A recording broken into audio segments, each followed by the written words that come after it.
Hello, আমার নাম Riya. High Riya. আর আমি হলাম রিয়ার মা। আমার মেয়ে ডাইরেক্ট এডমিশন পেয়েছে, ইংলিশ কম্পিটিশনে জিতেছে এবং পড়াশোনায় সব সময় টপার। ওয়াও রিয়া, তুমি তো খুব কুল। তোমরাও খুব ভালো, তোমাদের সাথে থাকতে ভালো লাগবে। হ্যালো মেয়েরা, এটা আমার মেয়ে টিনা। ওর কোনো কাজই ঠিকঠাক হয় না, তাই হোস্টেলে ওকে আমি নিজে ছাড়তে এলাম। ও ভাগ্যের জোরে এডমিশন পেয়েছে, নইলে ওর নম্বর অত ভালো ছিল না। ঠিক আছে, আমি গেলাম, তোমার রুমমেটের সাথে মিশে থেকো। ঠিক আছে মা। By aunty.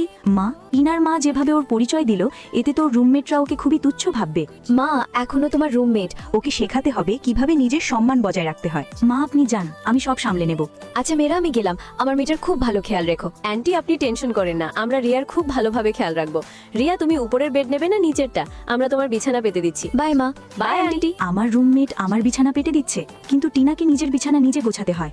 আরে বাহ, আমি 5 কেজি ওজন কমিয়েছি। বাহ রিয়া, তুমি ডায়েট করছো? বাহ রিয়া, তুমি তো খুব কুল। আর টিনা, তুমি দিন দিন মোটা হয়ে যাচ্ছ। ওর মা ঠিকই বলে, ও কোনো কাজই ঠিকঠাক